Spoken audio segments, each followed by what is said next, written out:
제가 손자병법에 관심이 이제 생기게 된 이유는 제가 무협소설을 매우 좋아해서이기도 하지만 이 손자병법을 공부하다 보니까 이게 현대 정치나 현대 어떤 전쟁사에서도 대단히 손자병법이 많이 활용되었다는 걸 나중에 알게 되었고, 그리고 저희가 좋아하는 이제 대중문화나 영화, 드라마, 만화 이런 거 보다 보면 약자들이 강자들을 상대로 항상 이렇게 당하다가 이렇게 사이다식으로 어쨌거나 복수를 하는 서사가 많잖아요. 네. 그때 복수를 어떻게 할 것이냐. 그때 손자병법을 의도했든 의도하지 않았든 어떤 병법적인 전략적 전술적 사고가 반드시 개입되어 있습니다. 그러니까 약자가 강자를 상대로 어떻게 이길 것이냐.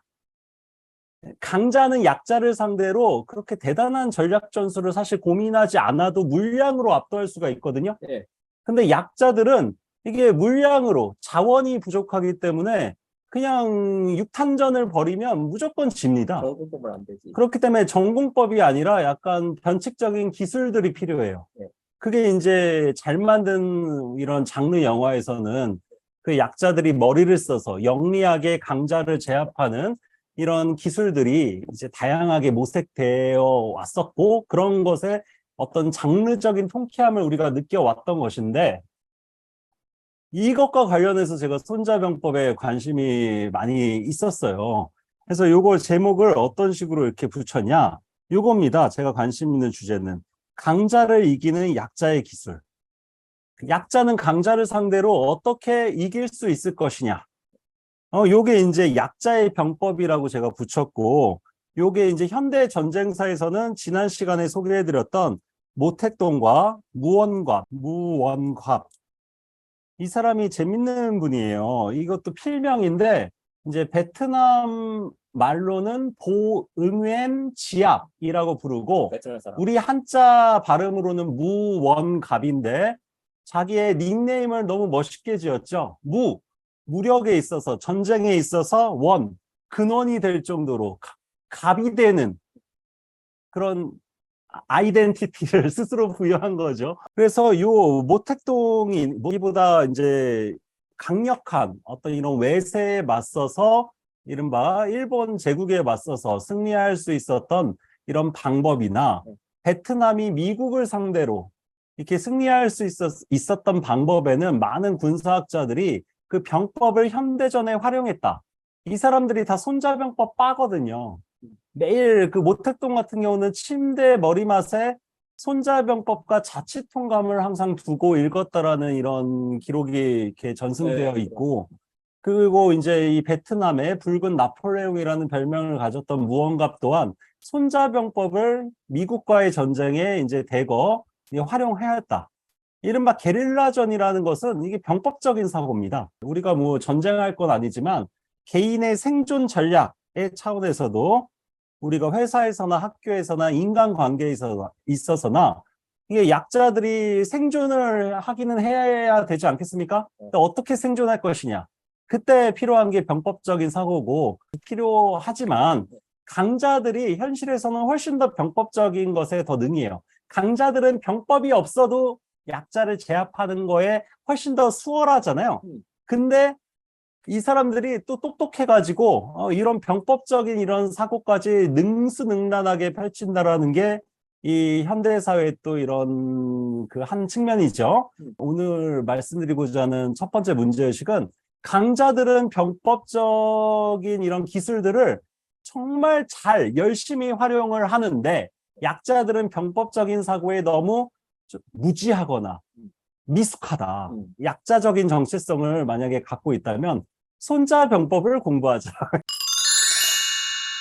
공자의 제자 중에 이 증자라는 분이 육아적인 맥락 안에서 한 이야기들이 손자적인 것과 매우 유사하다라는 것을 말씀드리고 싶었어요. 그 증자가 이런 말을 했어요. 이능 문어 불능. 능함으로써 불능한 자에게 묻고, 자기가 유능한데 유능하지 못한 사람에게 자신을 낮추어서 질문할 때는 질문한다.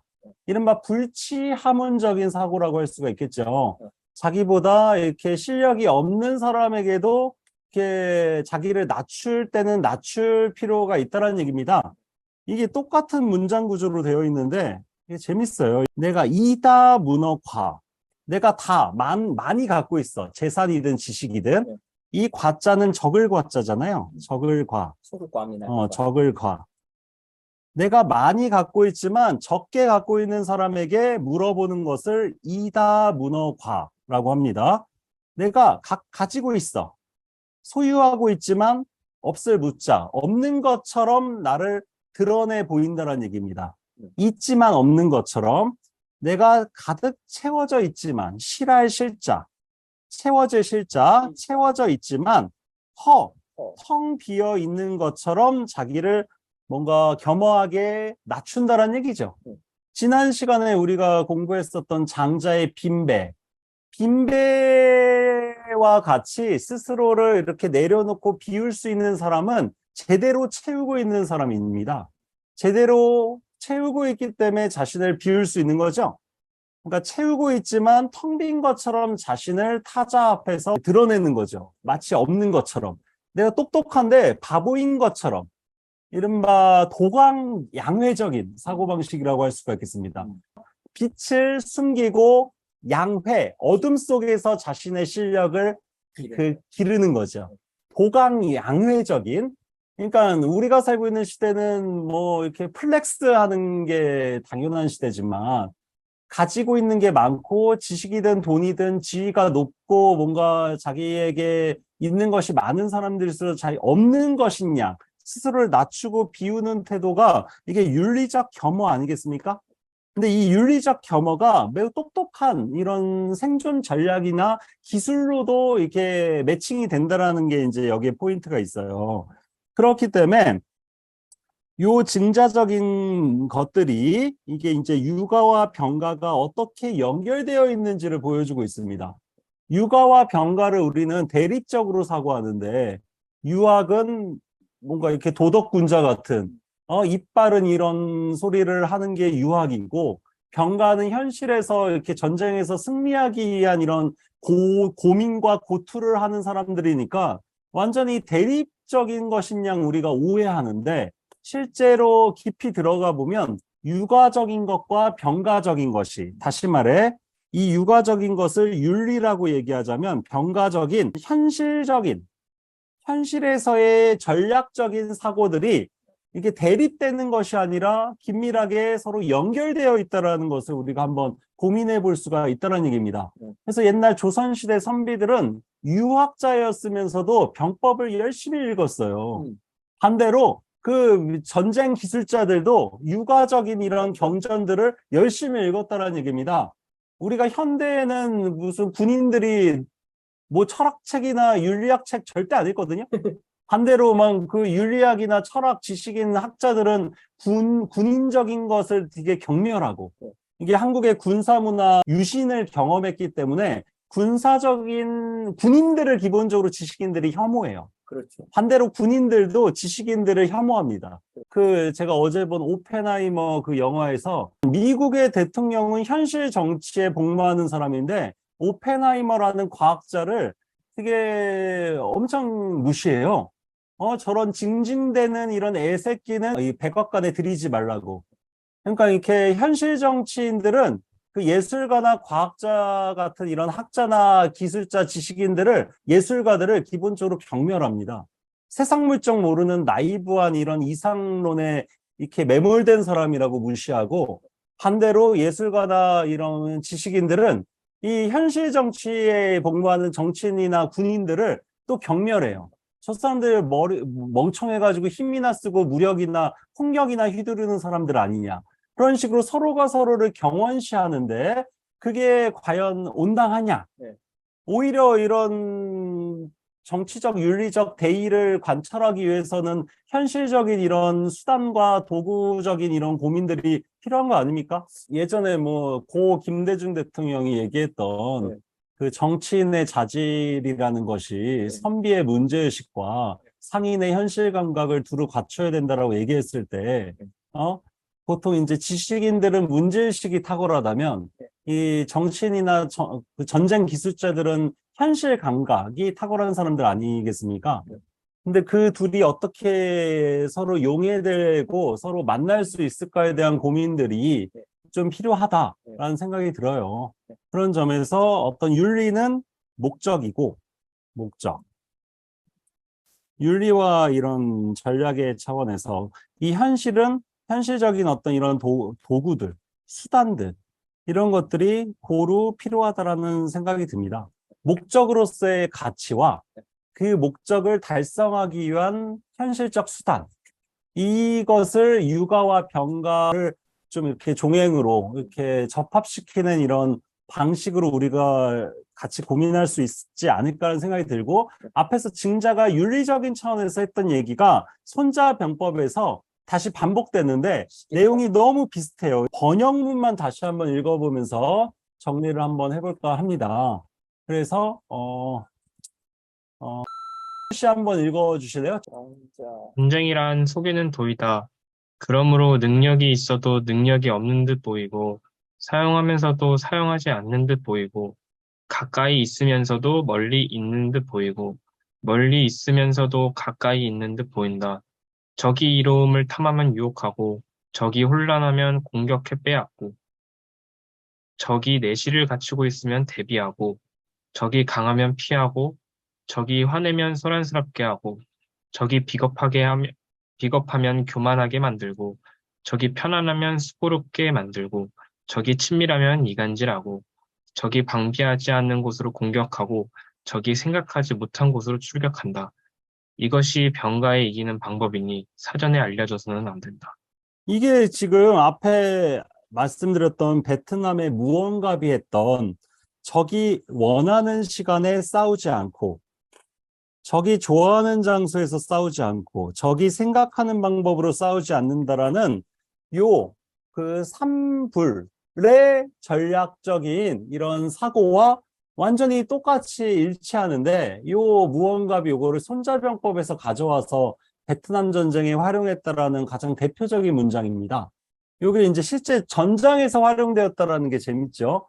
실제 베트남 미국의 전쟁사를 이제 연구한 미국의 학자들이 다 이러한 연관성에 대해서 이렇게 강조하고 있거든요. 이 손자병법이 어떻게 베트남 전쟁에서 활용되었는지. 그러니까 2300년 전에 병법서가, 텍스트가 20세기 현대 전쟁에서 활용된다는 것도 이렇게 이채롭고 흥미롭다라고 생각이 들어요. 모택동의 이 문장도 어렵지 않은데 앞에 손자병법에서 읽은 거랑 똑같은 내용을 지금 여기서도 강조하고 있어요. 한번 보시면 적이 나아갈 진짜 내 쪽으로 이렇게 나를 공격하려고 진격하면 우리 쪽은 후퇴하고, 적이 주둔하면, 머무르면 가만히 나도 우리도 쉬는 게 아니라 상대를 흔들어 놓아야 됩니다. 상대가 쉬지 못하도록. 적이 지쳐 있으면 우리 쪽은 상대를 타격할 타자. 적이 물러나면 상대가 도망가니까 우리도 이제 전쟁 그만하고 우리도 쉬자가 아니라 우리는 상대 쪽으로 진격해 들어가야죠. 그러니까 전쟁이라는 거는 나에게만 달려있는 게 아니라 상대와의 관계 속에서 전쟁이라는 게 이루어지는 거잖아요. 이게 항상 나 혼자 세상을 사는 게 아니라 타자와의 관계 속에서 인간관계랑 똑같아요. 연애할 때나 친구 사귈 때나 네? 밀당. 그러니까 밀당이 전쟁에 활용되면 요 모택동의 요 16자 전법이라고 할 수가 있는 거죠. 손자병법에서 가장 중요한 개념이 바로 형세라는 개념입니다. 형세편도 있지 않습니까? 형세편도 있고, 형세 이렇게 쓰는데요. 형과 세. 우리 현대 한국어에서도 그냥 형세상 물러나야 됐다. 형세상 지금은 그런 거를 할 때가 아니다. 뭐 이런 식으로 형세라는 단어를 우리가 일상에서 많이 쓰는데 형과 세는 다른 개념이에요. 거의 대립적 개념이라고 할 수가 있겠습니다. 형과 세를 좀 구분해서 사고해 볼 필요가 있어요. 이게 서양의 학자들은 형과 세를 이제 영어 단어로 쉽게 설명을 해야 되잖아요. 한자 문화권이 아니니까. 그래서 형과 세를 이런 식으로 풀이해서 많이 사고합니다. 형은 스펙이에요. 스펙이라는 거는 내가 노력해서 갖출 수 있는 겁니다.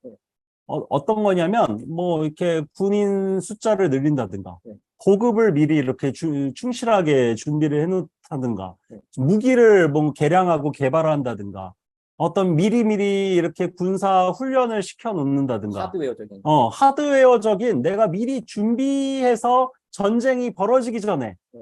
내가 미리 우리 군의 전략, 우리 군의 자원들을 늘려놓고 우리 군의 그런 능력치들을 최대한 이렇게 증강시키는 거야. 전략적인.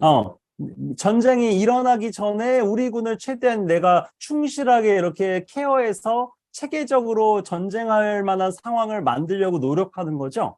이게 스펙입니다. 스펙.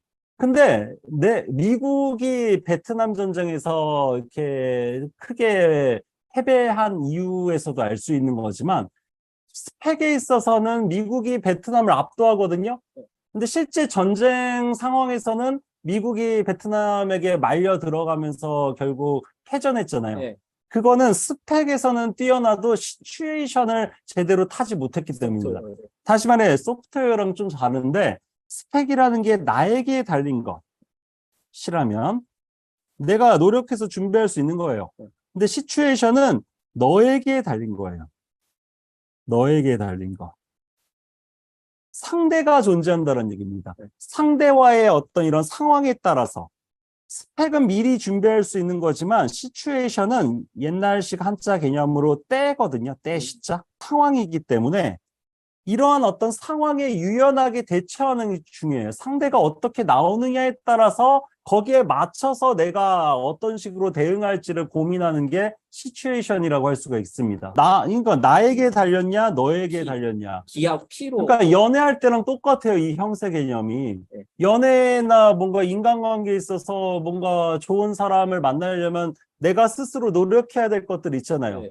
근데 내가 무언가를 갖추고 있다고 해서 상대가 내 마음을 꼭 받아준다는 보장이 없거든요. 네. 상대와의 관계 속에서 상대의 반응을 봐가면서 나도 거기에 따라서 유연하게 대처하면서 상대와 일종의 밀당을 통해서 상대를 공략하는 건데 그때 필요한 게 이제 연애는 우정은 인간관계는 혼자 할 수 있는 게 아니라 상대라는 것이 존재하기 때문에 전쟁도 외교도 똑같잖아요. 네. 우리나라만 있는 게 아니라 적국이 있고 타국이 존재하기 때문에 내 맘대로 할 수가 없거든요. 타자라는 것은 내 맘대로 할 수 없는 존재를 가리킵니다.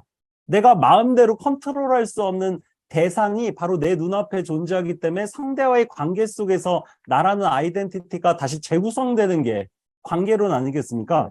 그런 점에서 이 세나 시, 요 개념이 옛날 사람들에게 너무너무 중요했는데 세, 시, 요 두 가지 개념을 가장 이렇게 좀 깊이 있게 고민한 사상가가 맹자예요. 아까 말씀드렸던 요것과 관련해서 제가 한번 써볼게요.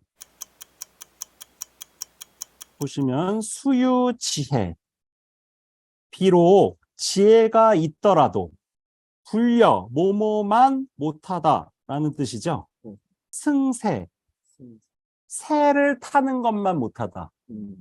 나에게 주어진 상황을 잘 타는 게 기세가 오르면 그 스포츠나 전쟁이나 네. 그게 중요하거든요. 맞아요. 새가 맞아요. 새를 잘 타는 게 중요해요. 그러니까 앞에 지혜라는 것은 일종의 스펙입니다. 형이에요. 새를 타는 게 아까 말씀드렸던 형세의 새입니다. 시츄에이션. 요거 맹자도 똑같이 이런 얘기를 했어요. 비록 수유 자기는 농기구예요. 비록 나에게 농기구가 있다 하더라도 아주 최첨단, 아주 날카로운, 좋은, 비싼 농기구가 있어. 네. 그렇다고 해서 농사가 꼭 잘 지어지는 건 아니에요. 무엇만 못하다? 때를 기다리는 것만 못하다. 때시자의 앞에 기다릴 대자죠? 네. 때를 기다리는 것만 못하다. 좋은 농기구만 있으면 뭐합니까? 나에게 지혜가 있으면 뭐합니까? 새를 타고 때를 기다리는 것만 못하다. 물론 그렇다고 해서 스펙을 어떤 형을 우리가 무시하면 또 곤란한 게 새와 시는 내 맘대로 할 수 없는 거야. 이건 내가 유연하게 그 흐름을 잘 타야 되는 영역이고 내가 평소에 준비할 수 있는 거는 스펙이야. 평소 나의 기량을 갈고 닦고 내 어떤 자원을 확보하고 전쟁이나 어떤 이런 인간관계에 있어서 내가 내 의지대로, 내 자유의지대로 무언가 미리 준비할 수 있는 영역들이 존재한다는 얘기입니다. 그렇죠. 어? 결론적으로 둘 다 중요하다는 거잖아요. 둘 다 중요하죠. 둘다 중요해. 근데 어떤 사람들은 이제 준비하는 거, 그 자신의 능력치를 키우는 거에만 매몰돼서 세를 못하다가 실패하는 경우도 있고, 그렇지. 그리고 베트남 전쟁에서는 요행이 베트남이 이겼지만 사망자나 이런 자원이나 자연이나 도시나 그 실제 전쟁이 끝나고 나서 이렇게 손익계산을 해보면 베트남이 이긴 것 같지만 훨씬 더 많은 사람들이 베트남에서 희생되고 자원이 파괴되고 그랬거든요. 네. 그런 걸 생각해 보면 이게 전쟁에서 이기더라도 이게 우리가 무참하게 너무 많은 것들이 파괴된 상태에서 이기면 이게 허울만 이긴 것에 불과하기도 하고, 중요한 거는 이 세와 형이라는 것을 이렇게 균형적으로 갖출 필요가 있다라는 거고, 이거는 상대적인 겁니다. 스펙을 중시하는 사람들에게는 시츄에이션을 통해서 균형을 잡을 필요가 있고, 시츄에이션에만 능한, 임기응변에만 능한 사람들이 있거든요. 네. 이렇게 머리 그때그때 잘 돌아가는 사람들. 근데 평소에 근데 자기를 갈고 닦지는 않아. 그런 사람들에게는 형의 어떤 가치가 좀 더 이렇게 중요하겠죠. 지금 저희가 뭘 하고 있냐면 공자의 여러 제자들에 대해서 논어에 남겨있는 기록들을 모아가지고 같이 이야기 나누고 있습니다. 선진편을 그냥 이렇게 순서대로 읽는 것에 그치는 것이 아니라 관련된 다양한 이런 기록들을 논어 전체에서 이렇게 따와서 이야기를 하고 있어요. 그래서 거기서 공자가 안회에 대해서 이야기한 부분들 이야기하면서 진행시켜 나가면 좋을 것 같아요. 그 골륜이 번역문 한번 읽어주세요. 대공이 물었다. 제자들 가운데서 누가 호학한가? 탕후를 좋아합니다. 공자가 바짝고 아뢰었다. 안회라는 녀석이 호학, 탕후를 좋아하였습니다. 노용을 옮기지 않았고 같은 잘못을 거듭하지 않았지요. 불행히 명이 짧아 죽었습니다. 그 후엔 이제껏 탕후를 좋아한 자가 없었으니 탕후를 좋아하는 자의 반에 듣지 못했습니다. 여기서 포인트는 호학이라는 것이 그 책을 많이 읽고 뭐 이렇게 지식이 많고 막 학력이 높은 게 호학이 아니라, 호학은 바로 이런 거라는 거를 공자가 얘기하고 있죠.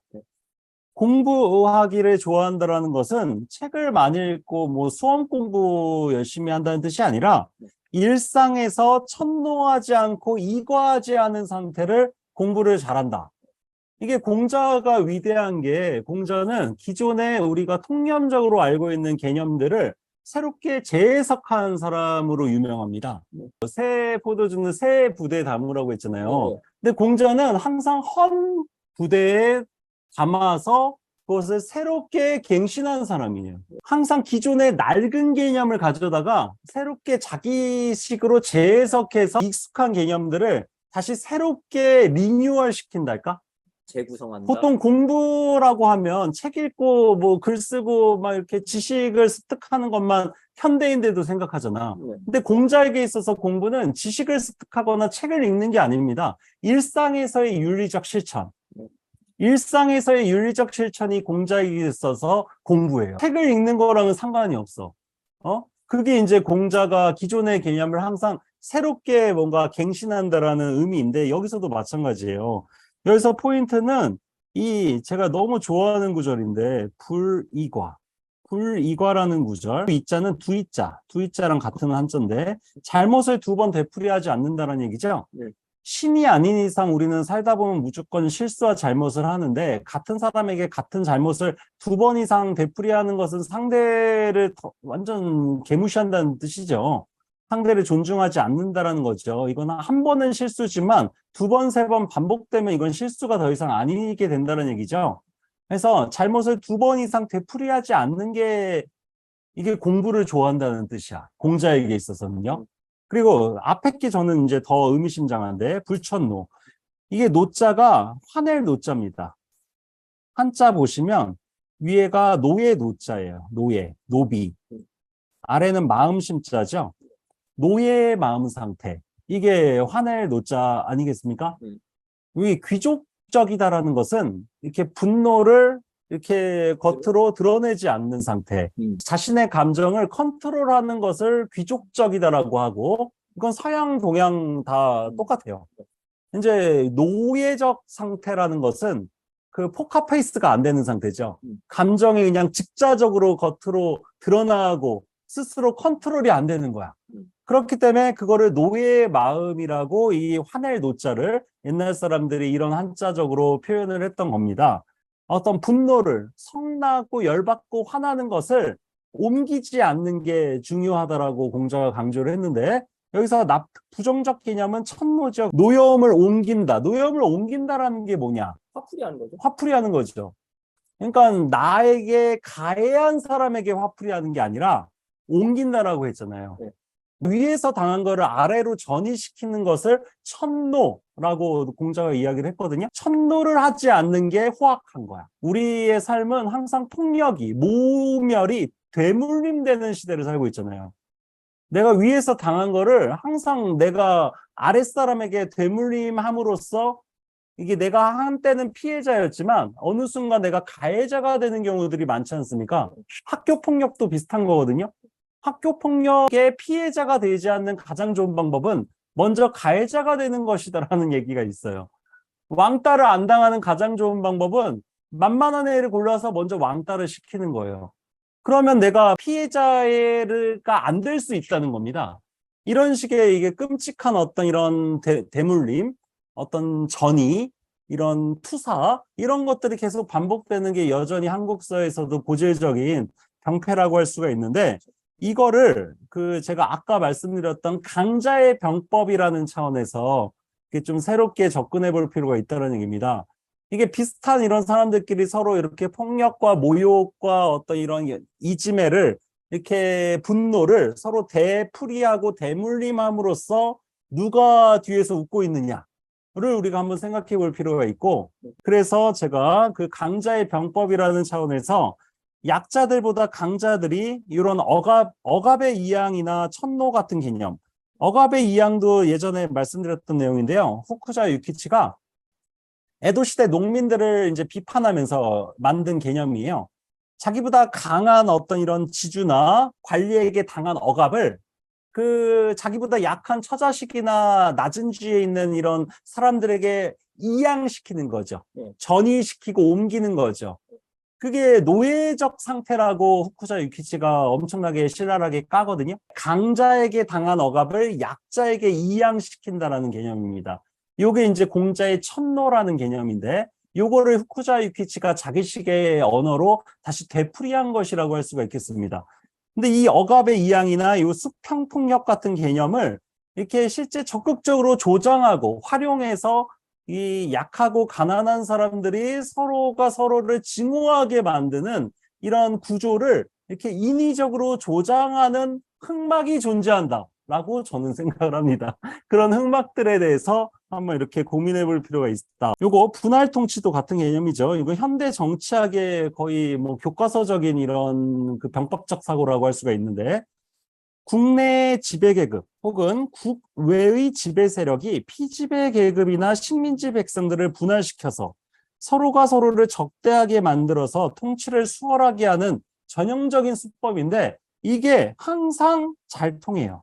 제가 이제 재밌게 본 영화 중에 킹메이커라는 한국 영화 킹메이커에서 이성균이 역할한 그 캐릭터가 그 지역 감정을 이제 증폭시키는 분할 통치적 병법을 시연을 합니다. 이때부터 경상도와 전라도 간의 지역 갈등이 이제 심화되면서 한국 정치사의 수십 년 동안 이게 엄청난 이런 부작용을 다양하게 초래를 했었죠. 이성균이 나름대로 병법적인 이런 그 사고를 통해서 그런 걸 이간질시킨 거야. 그거가 디테일하게 그 영화에서 묘사되는데 아무튼 그래서 이제 그 마이클 샌델의 공정하다는 착각도 저희가 물레당에서 이제 좀 깊이 있게 토론을 한 적이 있었는데요. 이거는 학력 차별을 통해서 능력주의를 증폭시킴으로써 이제 학력이 높은 사람과 학력이 낮은 사람 사이를 이간질시켜서 갈라치게 하는 이런 전형적인 이런 술법인데 이게 또 잘 먹혀요. 이 한국 사회가 이런 식으로 소수의 지배 엘리트가 다수의 피지배민을 통치할 때 가장 애용하는 방법이고 이게 항상 인터넷이나 SNS나 유튜브나 이런 데서 그냥 이렇게 톡 건들기만 해도 알아서 서로 이렇게 싸우고 혐오하고 대표적인 게 이제 젠더 갈등이라고 할 수가 있는데 이런 것들이 한국 사회에서 너무 잘 먹힘으로써 이런 일들이 계속 반복된다라는 거고 왜 지배층이 이런 수평폭력이나 분할통치나 억압의 이양이나 어떤 천노 같은 것들을 애용하느냐 지배층이 가장 두려워하는 것은 이 피지배민들이 힘을 합치는 것 어떤 정서적 사회적으로 서로 연결되는 것을 가장 두려워하기 때문입니다. 왜냐하면 숫자가 많거든요. 지배당하는 사람은. 근데 지배하는 사람은 숫자가 소수이기 때문에 피지배민을 효과적으로 통치하려면 그들이 서로가 서로를 증오하게끔 뭔가 분노를 막 이렇게 전이시키고 억압을 이양시키고 이 서로 갈라치기 분할 통치를 해가지고 서로가 서로에 대해서 폭력의 가해자로 대물림되도록 조장할 필요가 있다는 얘기입니다. 그 서양 그 지성사에서 처음 깊이 있게 고민한 사람이 엥겔스라는 사람인데 마르크스와 함께 자본론을 집필한 이 엥겔스라는 사람이 한 요 문장이 저는 이제 지금 현대 사회의 어떤 정규직 비정규직 간의 문제 이런 것들의 시원을 보여주는 아주 대단한 통찰력이 있는 문장이라는 생각이 듭니다. 노동자 계급은 부르주아지 집단과 마찬가지로 그들 내부에서 항상 경쟁 상태에 있다. 노동자 내의 경쟁. 대기업을 다니냐, 조소기업, 이른바. 조소기업을 다니느냐에 따라서, 이게 큰 기업이냐, 작은 기업이냐, 정규직이냐, 비정규직이냐에 따라 그 내부에서 노동자 계급 안에서의 어떤 이런 경쟁과 분열이 존재한다는 거죠. 그렇기 때문에, 실업자나 저임금 직조공은 취업자나 고임금 직조공과 경쟁 상태에 있고, 같은 노동자인데도 서로 증오해. 서로 경멸해, 서로 적대하고 있다는 거죠. 그런 점에서 이게 부르주아지가 노동계급을 공격하는 가장 날카로운 무기로 항상 활용된다는 겁니다. 그래서 매일 막 이런 보수 언론사의 이런 논설들이나 기사 논조들 보면 항상 이런 거예요. 무슨 대기업 노조, 민주노총, 비정규직, 정규직 간에, 서울과 지방 간에, 남자와 여자 간에, 한국인과 외국인 간에 이런 갈등들을 뭔가 이렇게 증폭시키기 위한 이런 게 막 너무 잘 느껴져. 이 기사를 통해 어떤 노림수를 지금 꾀하고 있는지가 너무 노골적으로 드러나는 기사들을 계속 쏟아냈는데 그게 또 항상 잘 먹혀. 근데 이게 이런 어떤 수천 년에 최소한 2500년 정도의 그 내력이 존재하는 인류 사회의 어떤 중요한 난제이다. 라는 생각이 듭니다. 이게 오늘 첫 번째로 말씀드리고 싶었던 주제인데 이 문제에 대해서 사실 뭐 각자 고민이나 하고 싶은 말씀들이 있으실 것 같아서 한번 오랜만에 오신 그 한치 저희 물레당의 오랜 이런 멤버이자 그 전산실의 청개구리라는 그 또 잘 나가는 유튜브를 또 운영하고 계시는 유튜버이기도 한 그 음악 엔지니어 일을 하고 계신 분입니다. 한번 한 말씀 부탁드릴게요. 잠깐씩 참여하긴 했는데 오늘 진짜 오랜만에 줌으로 참여하는 것 같고요. 네, 잘 나가진 않습니다. 예, 이게 이제 유가적 겸허함이라고. 네, 네네. 끝입니까? 오늘 같이 나눈 내용들에 대해서 좀 코멘트. 코멘트요. 이렇게 배우지 않아도 알고 있는 내용들이기도 하잖아요. 아까 방금 말씀하셨던 것처럼 뭐 유가적 겸허함이라든지 사실은 거의 2000년도 더 전에 잘 정리되어 있었다는 거를 그냥 이미 알고 있었던 거를 한번 더 확인한 느낌? 이제 알고 있었지만 좀 실천하지 못했던 것도 확인했고 앞서 말씀드렸던 앞부분의 병법 이야기도 재밌었고 네. 감사합니다.